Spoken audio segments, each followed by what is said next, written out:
En nombre de la Universidad Autónoma del Estado de Hidalgo, es un placer brindar a ustedes la más cordial de las bienvenidas a este Poliforum Cultural Carlos Martínez Balmori, a esta su sala Gonzalo Martré, sede de la 35ª edición de la Feria Universitaria del Libro. Esta mañana nos convoca la lectura del Premio Nacional de Literatura José Muñoz Cotta. Nos acompañan y distinguen con su presencia las personas que a continuación me permito presentar a ustedes. Daniel Ibarra Ponce, Agualuz del Horizonte, de Daniel Ibarra Ponce. Nace en el estado de Hidalgo, abogado y literato, fue Premio Nacional de Ensayo en 2 ocasiones, así como 2 veces campeón nacional de oratoria, Premio Delegacional de Narrativa, ganador del 2º lugar en el concurso de poesía en voz alta, convocado por la Casa del Lago y la Facultad de Derecho de la Universidad Nacional Autónoma de México, máxima casa de estudios de nuestro país. Autor del libro B. Bueno Jarasca, de Tinta Nueva Ediciones. Con Agualuz del Horizonte se hizo acreedor del Premio Nacional de Poesía José Muñoz Cotta. Con el aplauso de ustedes damos la bienvenida a Daniel Ibarra.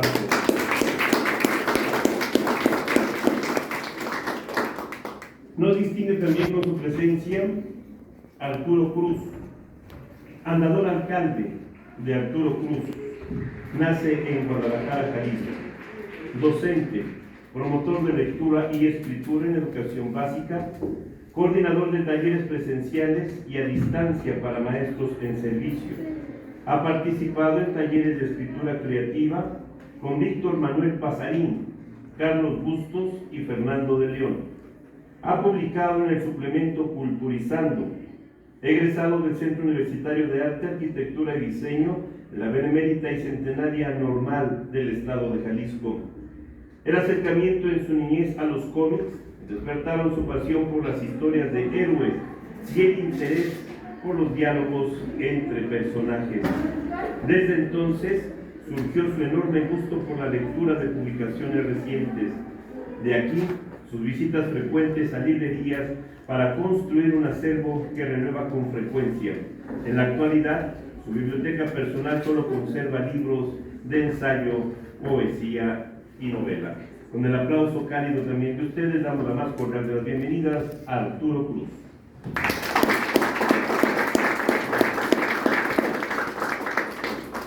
Y para moderar esta mesa nos acompaña un autor más. El otro, Federico, de Federico Corral Vallejo. Él nace en Parral, Chihuahua. Escribe poesía, ensayo, novela, crítica y canciones. Tiene publicadas, entre otras obras de poesía, Disfrazado de dolor, Vomitar mi muerte, Sin fecha de caducidad, En busca de un somnífero, De plumas y huesos, Puntos cardinales, Desprovisto de equipaje, El milagro de la fiebre, Cementerio de olvidos. En el género ensayo, Retrato hablado, Ensayo sobre la obra literaria de Alicia Acosta, José Muñoz Cotta, Biografía de un relámpago, La metáfora subrayada, Carlos Montemayor, Finisterra será mi voz para siempre, Un plaquet de cuentos, Mujer de humo, un libro de canciones, a capela, y las novelas, Cartografía de una casa y el otro, Federico. Más allá de la ficción, entre otros reconocimientos posee Premio Nacional Carlos Pellicer para obra publicada en el año 2002, Premio Programa de Publicaciones 2004 del Instituto Chihuahuense de la Cultura con el libro de ensayos Principios de Sensibilidad, Premio AFEMIL, Brasil, Hispanoamericano de Literatura 2006, por su novela Cartografía de una casa, Minas Gerais de Belo Horizonte, Brasil, Premio Nacional de Poesía, Juegos Florales de San Juan del Río, Querétaro, y por su obra Los verdaderos ángeles no tienen alas.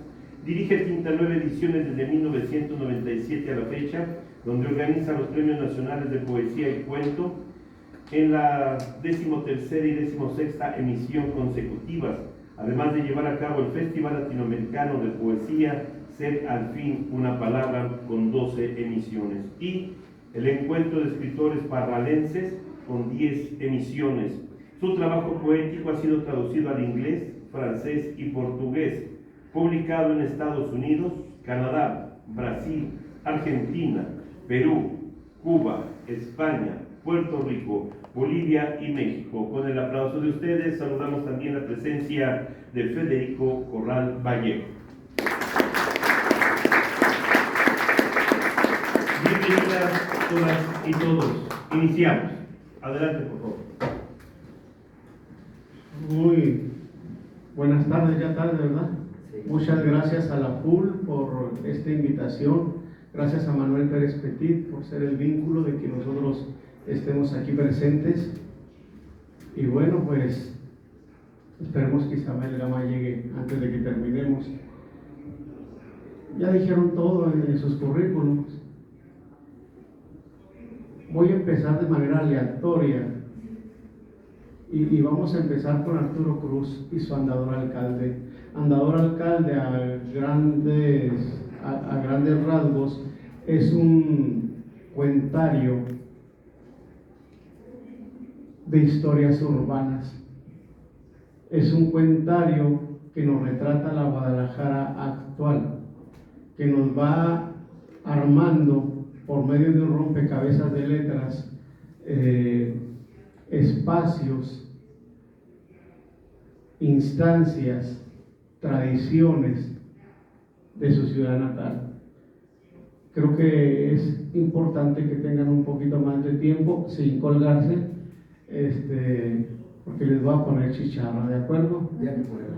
Empezamos con Arturo Cruz. Sí. Buenas tardes a todos. Bienvenidos, gracias por estar aquí con nosotros. Quiero continuar lo que comentaba Federico respecto de mi obra, porque veo con mucho gusto que hay la presencia de jóvenes y eso me motiva, porque en realidad es lo que también motivó a la escritura de ese libro. Y la escritura de mi libro también tiene que ver con lo que hablaron acerca de mí, que fui un lector muy dedicado a la lectura de cómics desde niño. En mis tiempos había mucho que leer. Quedé como prendado de ese olor a la tinta y de darle vueltas al papel y leer cómics y cómics, ¿no? Y uno de los personajes importantes tiene que ver con Gonzalo Martré, que es Fantomas. O sea, a mí me fascinaba ese personaje, que era un ladrón culto y que tenía a su lado al doctor Semo, que era otro personaje también brillante, inventor, creador, un científico. Y por eso es que de ahí nace mi interés por la lectura. Yo me considero que era el mejor lector en mi primario. O sea, a la hora de leer, espero no fallar a la hora de leer mi cuento, ¿no? Pero me daba gusto que dijeran, vamos a leer tal página de tal libro de literatura. Adelante. ¿Quién quiere leer? Obvio, Arturito levantaba la mano para ser de los primeros. Y así me fui adentrando en la literatura. Hace rato la maestra Maricruz preguntaba a Juana María respecto de cómo había sido su llegada a las letras. La mía fue así, ¿no? Los caminos para llegar a la literatura son diversos. No sabemos dónde le va a tocar a uno el duende de las letras y de pronto ahí está, ¿no? Los poetas siempre traen así como una antena bien puesta todo el tiempo porque están esperando que les lleguen las palabras que les quitan el sueño, como dijo ella, que le llaman inspiración y que algunos le nombran Espíritu Santo. O sea, tiene un montón de nombres que le dan, ¿no? La musa, etc. Pero finalmente llegan, ¿no? Las palabras te mueven y te empiezan a crear imágenes, ¿no? Y eso es muy importante, porque eso es lo que yo quiero acotar, es decir, la llegada a la literatura es de distintas maneras. Pues bien, los héroes de mis cuentos no son fantomas, no son ladrones. Lo interesante es que son jóvenes como ustedes. Haciendo un breve recuento, no me voy a colgar mucho, Por ejemplo, el primer cuento se llama Paseo Alcalde y son dos jóvenes. Recordé mucho lo que dijo la compañera anterior, porque son dos jóvenes que estudian en un taller de literatura en una sala que está en Guadalajara que se llama Elías Nandino, que es el nombre de una sala, es el nombre de un poeta muy importante. Y estos dos jóvenes admiran a otro poeta contemporáneo, bueno, un poeta de los 70 que se llama Ricardo Castillo, y entonces recitan la poesía de ellos. Y la historia se desarrolla ahí, en el Paseo Alcalde, precisamente, que es una avenida que ahora ya tiene 2 kilómetros y que está muy bonita porque además es un homenaje a los escritores y poetas de Jalisco, porque en cada esquina está una pequeña frase de algún escritor, y eso me parece importante, porque en una parte del cuento estos personajes se molestan, porque en una rotonda de los hombres ilustres están dos líderes camioneros, y los camiones eran los dueños de esa avenida, y se molestan porque hay líderes camioneros, 2, y solo un poeta, Enrique González Martín. Les da mucho coraje. Llegan a su clase y escriben a 2 manos lo que parece ser un poema y de protesta sobre lo que a ellos les gustaría que fuera más bien esa avenida. Pero son 2 jóvenes. Otro que se llama Atrapado como mosca, que voy a leer, se trata también de una jovencita, una adolescente, que es creadora, es cineasta. Y ella tiene una forma muy peculiar de donde le llegan las letras para crear sus historias, sus cortometrajes. Es ganadora de premios también. Tócale aquí, muy sugestivo el título. También es de 2 adolescentes que son expulsados de la escuela porque portan armas, son contratados por los sicarios y se desarrolla una historia interesante, ¿no? Otro que se llama Vámonos de Pinta, son de varias chicas. Una de ellas está enrolada en un asunto que tiene que ver con la prostitución, la trata de blancas, y jala a sus amiguitas, pero finalmente la historia toma otro derrotero. Pero muy interesante porque están construidas estas historias con el lenguaje que los jóvenes emplean, el lenguaje de hoy. Entonces eso me parece que es un atractivo interesante para los cuentos, para las historias que se relatan aquí. Otro que se llama A Guadalajara, también es de un chico, pero es de un chico que vive en un pueblo que se llama Tonilco. Pero el sueño de chico, que es un gran lector, es irse a vivir a Guadalajara y convertirse en un cronista de la ciudad. Y tiene problemas porque en su pueblo, es un pueblo de gente muy enferma, ¿no? Hay el acoso. No, por supuesto que no. Entonces, esas historias, que son pequeñas historias dentro de la historia, se van desarrollando, ¿no? Otra historia también tiene que ser con unos jóvenes, porque se trata de encuentros en la calle, en cualquier parte. Se trata a propósito de transporte urbano, se llama el Sexo 80, porque hay una ruta que acaba de desaparecer, era el 380, pero como se llenaba de pasajeros, entonces había algunos tocamientos ahí involuntarios, ¿no? Y para algunos placenteros, para otros como lesionaban su moral y sus buenas costumbres, y entonces lo bautizaron como el Sexo 80. El otro se llama el Arthur, otro adolescente al que le gusta el rock y siente envidia de un guitarrista que se llama el Arthur, y ambos están enamorados de mamá y el de la hija, porque de adolescentes nos gusta enamorarnos de las mayores, nos apasionan nuestras maestras, ¿no? En fin. El último se llama Dulce Amargo. Creo que se llama un oxímoron, ¿no? Es un oxímoron. Entonces, son 2 jóvenes, ya no muy jóvenes, que empiezan a recordar cosas de sus travesuras, ¿sí? travesuras que hacían de jóvenes y luego ya no tan jóvenes cuando tenían sus parejas. Pero entonces ya voy a abreviarle y voy a irme sobre esa historia que se llama Atrapado como mosca, donde decía yo que aquí la protagonista es una adolescente creadora que invita a un chico, y ahí me adelanto y comienzo con la historia. Se recobran mucho las voces de los protagonistas porque yo quedé como muy tocado por ese asunto de que las gentes hablan en los cómics, ya después de los dialoguitos, ¿no? los globitos de los protagonistas, cómo hablan. Entonces yo los imagino, los veo y los escucho y luego escribo, ¿no? Entonces también como otra especie de esa locura fascinante que tiene la escritura. El encuentro fue en el estudio montado para ella, un viejo almacén de la colonia americana.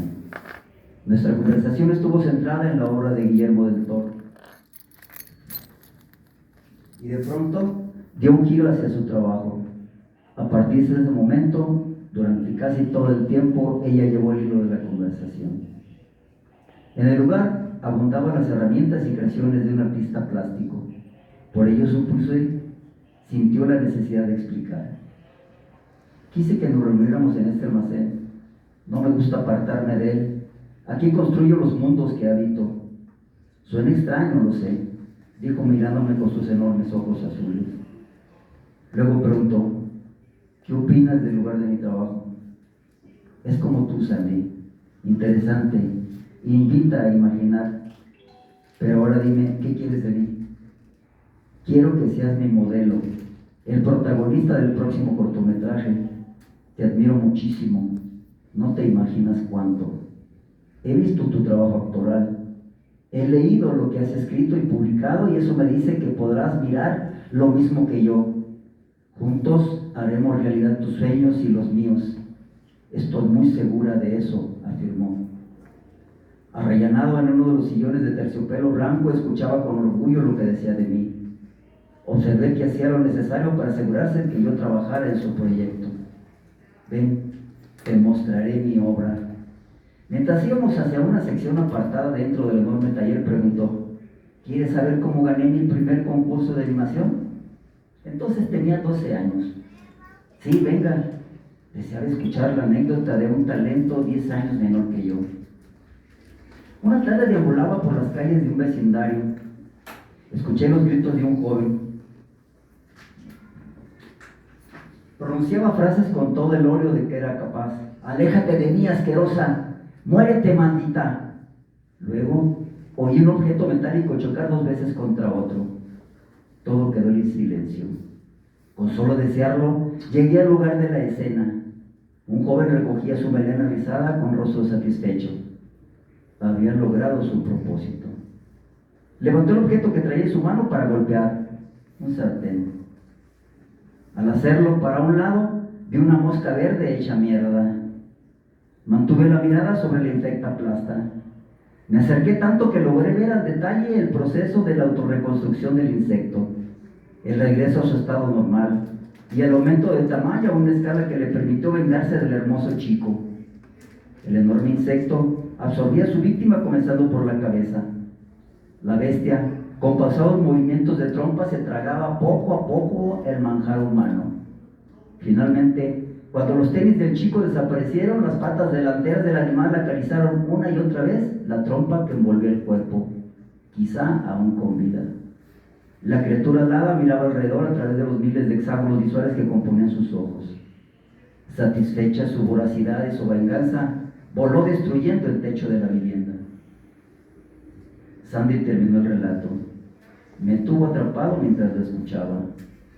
La voz que segundos antes daba una atmósfera de terror a las imágenes dijo: todo lo convertí en un cortometraje, La mosquita muerta.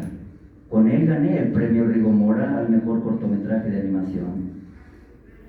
Cuando terminó de contar la anécdota, llegamos al lugar donde la pequeña Sandy guardaba las insólitas criaturas construidas por ella. Era un museo de sus personajes y monstruos. La primera de todas, el insecto del relato con su rótulo, La Mosca. En el último lugar de una serie de 20, un pedestal vacío con el rótulo atrapado. Ven conmigo, ahora veas el resto de mi obra. Es algo fascinante, afirmó. Sí, te sigo. Aquí puedes ver de dónde ha venido todo y a dónde quiero ir con mis creaciones. Entenderás por qué a través del arte es posible vivir la realidad y el sueño con la misma intensidad, dijo, mostrándome cientos de cuadernos manuscritos, los mismos que luego convertí en guiones cinematográficos, como el cortometraje premiado. Vaya, ¿de dónde surgió la motivación para llenar tantos cuadernos? Pregunté sin mencionar los protagonistas ni a los seres ahí mencionados. Fue una sugerencia de mi terapeuta, contestó. Ese era el secreto de cómo Sandy había logrado atrapar en la brevedad del relato las imágenes increíbles que luego llevaba al cine. La escritura se convirtió en la red para atrapar todas las imágenes soñadas como si fueran moscas venidas del subconsciente. En ese momento la expresión que había dicho al inicio de nuestro encuentro, juntos haremos realidad nuestros sueños y los míos, tenía un nuevo significado. Lee con atención el sueño que voy a realizar. Está hecho a tu medida. Serás el protagonista. Yo te voy a dirigir. El relato de un sueño me describía tal cual. Decía que Sandy ocultaba, tras una supuesta admiración, el sentimiento amoroso que sentía por mí. Mencionaba cómo ella me revelaba el secreto de su creación artística. Luego, yo mismo escribiría de mi puño lo ocurrido en el encuentro. Al final, ella convertiría mi cuerpo momificado en un muñeco articulado, exhibido en su museo particular, con el rótulo atrapado. Historia.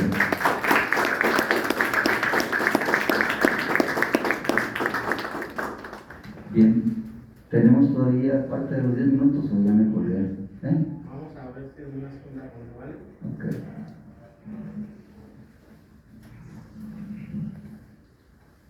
Bueno, pues el premio José Muñoz Cota tiene 13 años consecutivos de otorgarse. En su momento lo han ganado personalidades como Perla Schwartz, por ejemplo,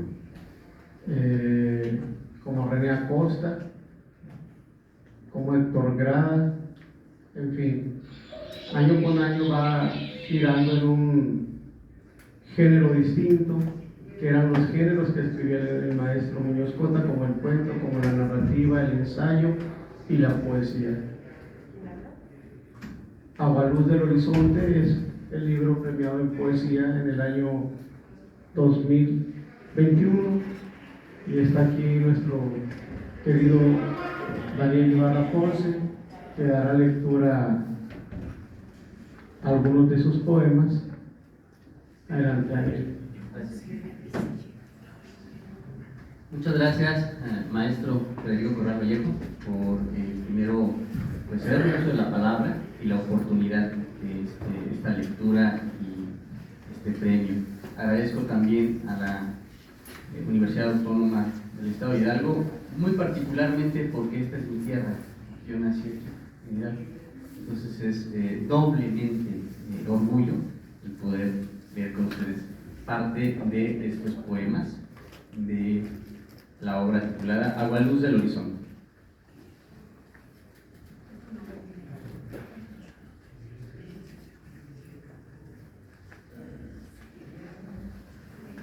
Tu mirada en el horizonte. En el universo insaciable relumbran ausencias. Una eternidad desciende por mis pómulos hasta anidar en su cansancio. Cierro los ojos y tu mirada sostiene el horizonte.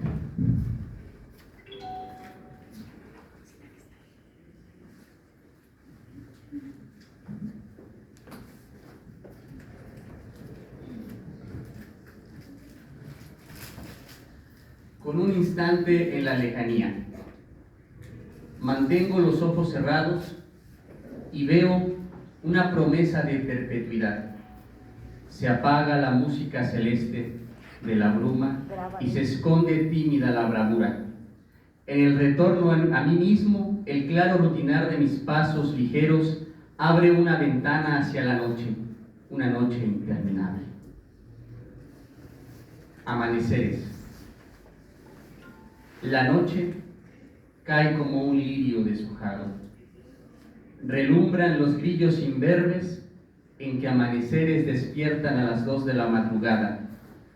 La luna está viva, apresta para hacer el amor.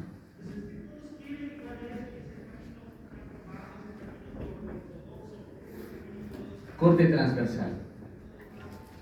Las penas, ya sin tallo, como rosas mueren.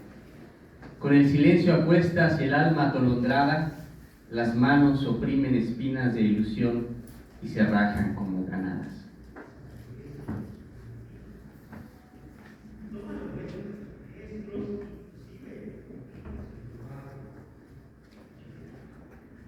Ella, quimera inacible, mariposea en agualuz de la lluvia, yo juego a atraparla, provoco, apresuro, brinco, derribo, olfateo. Grito de un siglo en el lance escondido. Navega mi sed en la lengua de mis espantos. Apetitos reptan sobre paredes repletas de ecos. Nuestros sexos sellaron el silencio. Perpetuos deseos revolotean en quebrantos. Palpitaciones en agonías, fulgores de un tiempo que nos espera, que no se espera, que no se espera. Te cortejo deshebrando tus cabellos de luz y el ayer estridente, equilibrista de oscuridades, salta de un hilo luminiscente, trapecista del juego de los sueños. Nodriza, piel escarlata, agua clara de la noche, reflejo de un instante, flor y sueño en el jardín de tus inocencias, en que mis manos reconstruyen alebrijes. Revoloteos de humo en espiral se elevan a orillas de un sollozo. La herrumbre de la pose apesumbra el peso de mis pasos. Noctámbulo, en rutilante sombra del corazón dormido, el silencio vaga por la piel del tiempo y libera el esplendor de un amanecer anandarado. Deseos centelleantes, luz amorío de los sentidos. Has traído resplandeciente alegría a mi vida al nacer el alba con el murmullo entre sonrisas. En tus manos, alfarera de la noche, desenredas mis nuevos delirios. A pasos agrestes, agigantados, tintinean lejanías. Y el ave que surca cielos de quebrantos y que arde en el fuego de unos ojos horizontes. La voz nova nostra en sollozante algarabía desteje mis nuevas primaveras.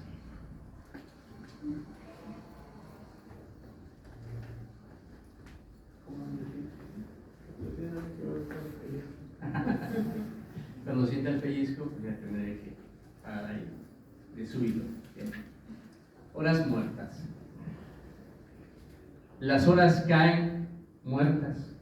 El gotero de la existencia muestra en sus hilos de sangre una eternidad en agonía. Perpetuidad. En gotas de tiempo caen minutos estridentes, agonizantes. Avanza una mano, urde redes en la levedad del aire, atrapa instantes. Inexorables angustias queman relojes, manecillas doblegan su ritmo para salir de su curso, regreso en un caminar esférico. Sobre el rostro sin palpitar de soles, el dolor vuelve a su sitio de perpetuidad. Otra vez el comienzo.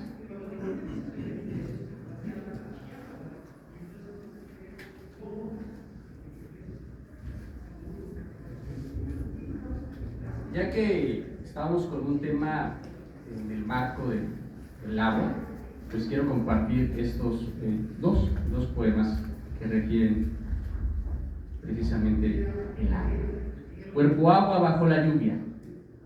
En barcos de papel navegan mis ilusiones sobre ríos al caer la lluvia. Y regreso al inicio una y otra vez como cuando era niño, bajo un tejado, para no desvanecer mi cuerpo agua en la lluvia. Llanto y tormenta no es una buena combinación. Se corre el riesgo de perder el cuerpo en un naufragio de humedades y extraviar el alma en un espejo de agua.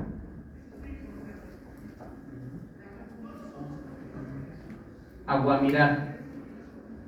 Me asomo en el río, mi rostro sobre el agua se desdibuja, en la pupila hay duplicación de espejos, y en este aguamirar se refleja un horizonte. Muchas gracias.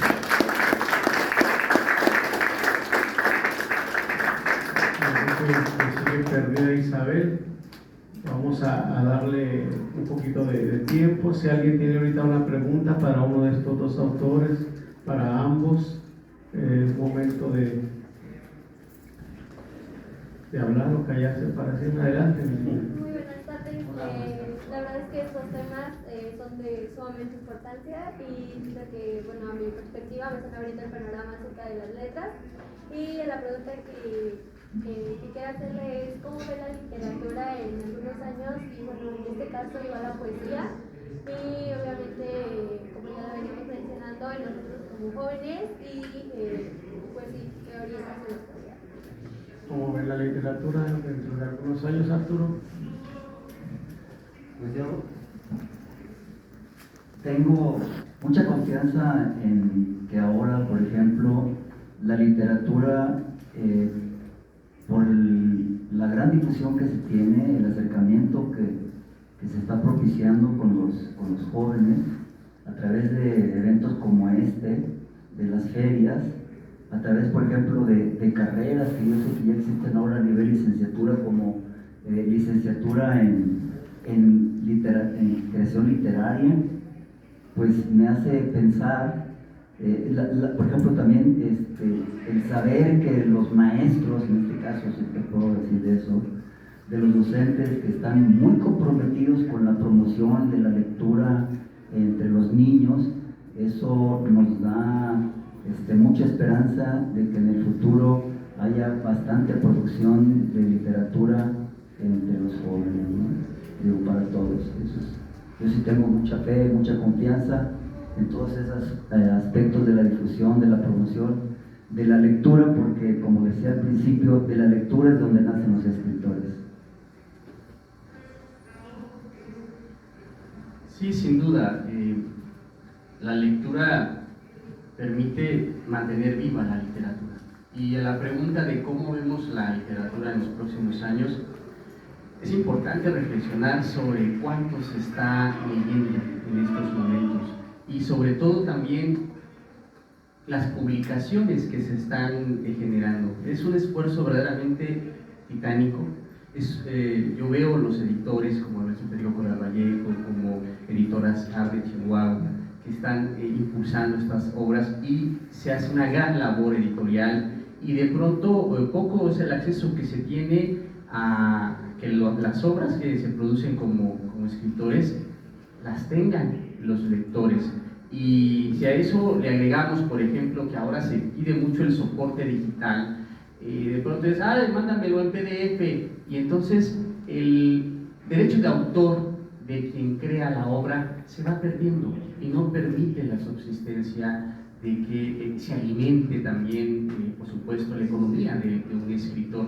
Entonces, hay muchos retos en la literatura. Nosotros tenemos una historia muy rica en escritores importantes en nuestro país, y sin duda, espiritualmente hablando, culturalmente hablando, México como América Latina, que comparten una historia joven, tienen una apuesta espiritual por desarrollar en el terreno de las artes un liderazgo.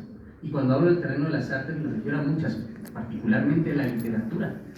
Entonces, yo veo con mucho entusiasmo, hay muchos escritores importantes de renombre en nuestro país que, si no los leemos, pues se van a morir ahí, ¿no? Decía algo Arturo, la lectura es muy importante. Establecer un diálogo silencioso con alguien que probablemente no conozcamos, pero que nos remueve ideas, sensaciones y emociones. La lectura es importante porque nos permite romper barreras, ir al diálogo con los universales, es ir hacia el pasado, por ejemplo, y recuperar a esos grandes maestros. Por eso los literatos muchas veces se convierten en nuestros amigos, en nuestros grandes amigos. Un buen libro es también un gran amigo y un gran maestro. Y a veces, cuando lo tenemos frente a nosotros, de entre sus líneas, aparece hasta una voz que nos habla al oído, que nos susurra, y entonces sabemos que hay en la literatura una voz de aliento. Me parece que eso es lo más importante. Pero ahora, con la digitalización que quiere quitarle esos derechos al autor, pues enfrentamos ese dilema, y me recuerdo yo este cuento extraordinario de Juan Rulfo, que frente a la amenaza de los libros, frente a la amenaza de la literatura futura, diría: diles que no me maten, Justino, diles que no me maten.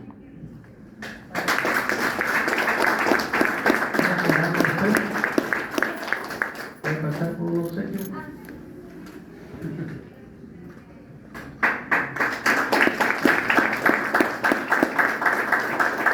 Por aquí, por allá. Adelante, joven.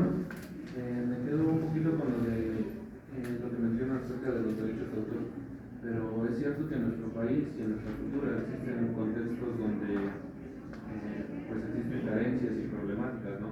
Y aún así hay personas que tienen el talento con esta parte de la literatura y a veces no tienen los recursos. Entonces, viéndolo de esta perspectiva, apoyan un poquito el conseguir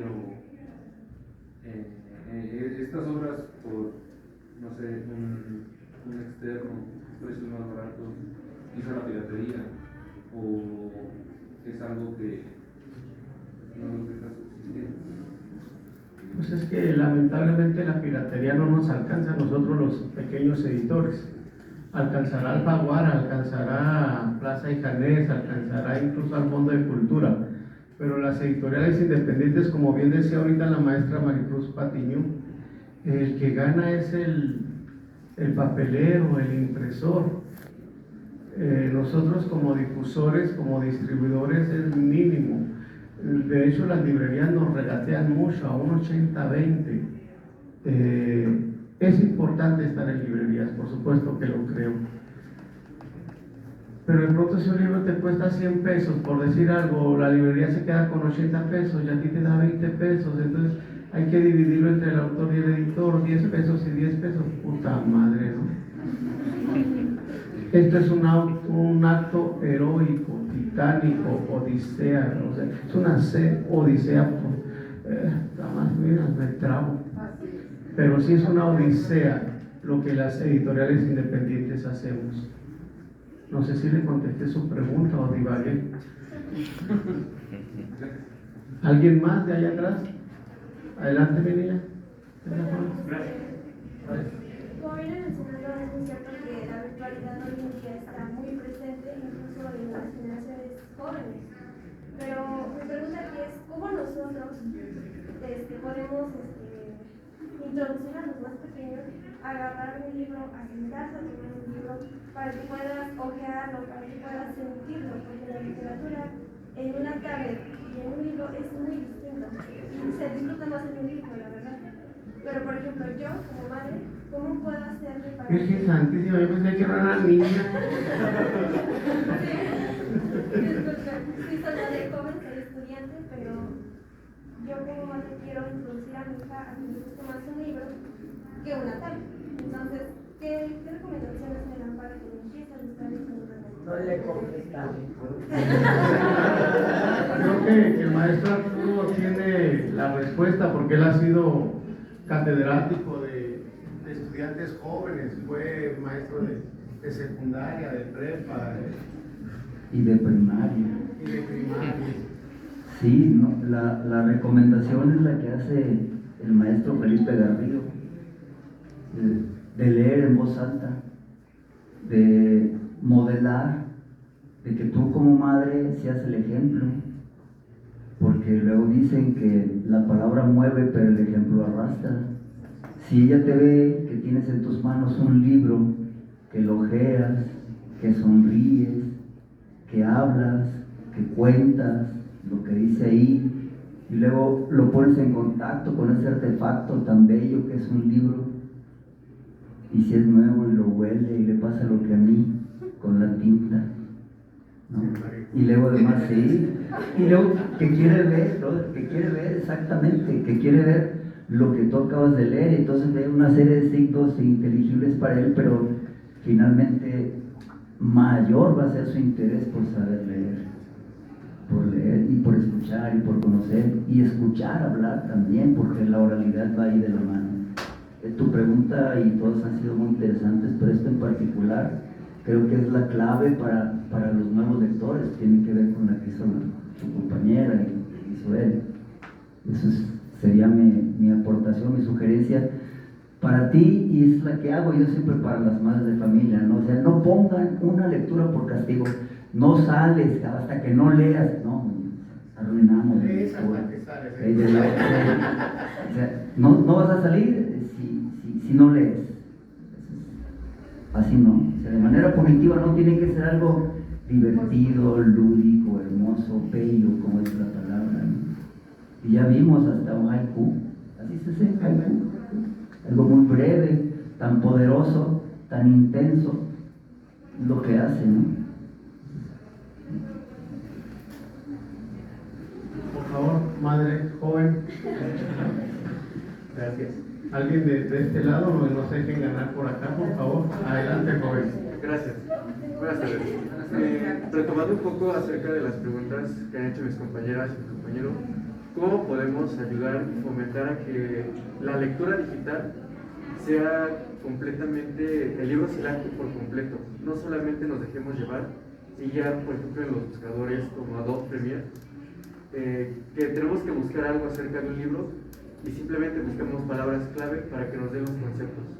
Porque actualmente, como estudiantes, obviamente tenemos que leer, tenemos que tener ese hábito de la lectura. Sin embargo, muchas veces lo que hacemos es buscar palabras claves para ir directo al concepto, directo a la información.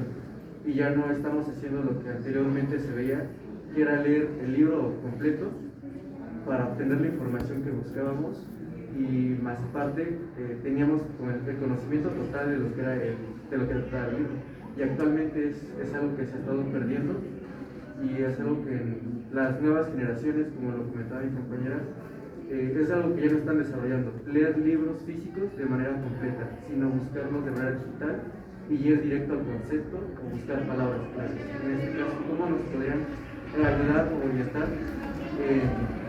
Pues regresar al hábito de leer los libros de manera física y completa. Claro.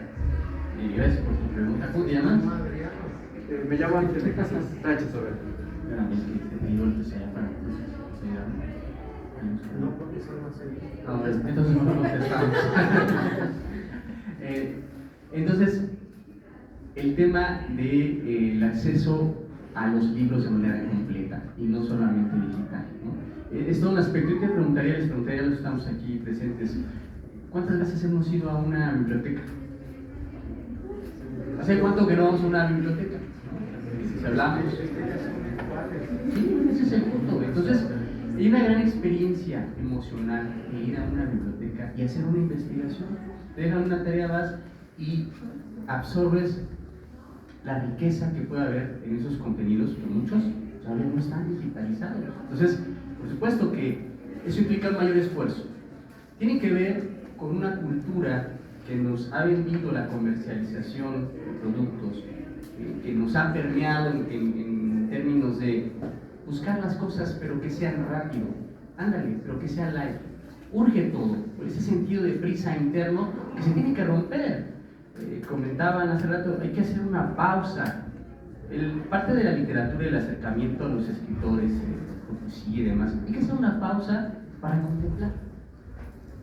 Y en el libro tenemos la oportunidad de esa experiencia emocional, de acercarnos, desconectarnos con esa virtualidad supuesta de conexión permanente y establecer ese diálogo silencioso, buscar lo que hace rato se comentaba, eso, un espacio de contacto con nosotros mismos, de silencio. ¿Para qué?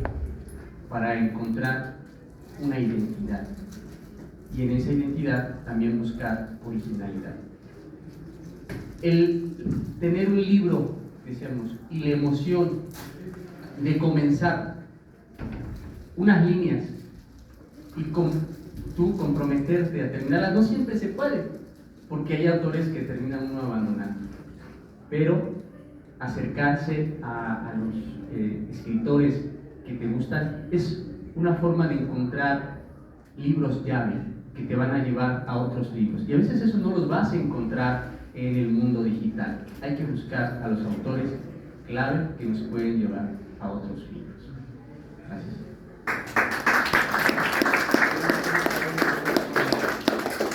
Pásale, por favor. Ya, una pregunta más, por favor. Ya tenemos tiempo, hablamos, callamos para siempre. Yo creo que la internet, los libros digitales son armas de dos filos. Los puedes aprovechar o puedes enajenarte en ellos. El momento de encuentro con una palabra, deja tú con una oración, es importante porque te permite crecer como ser humano.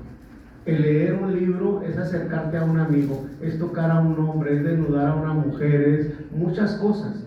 Es conocer un mundo externo a lo que tú vives, ajeno a lo que tú eres, y te permite tener un pensamiento propio, crecer intelectualmente, ser tú, porque actualmente todos somos alumnos de consumidores y alumnos de Mr. Google.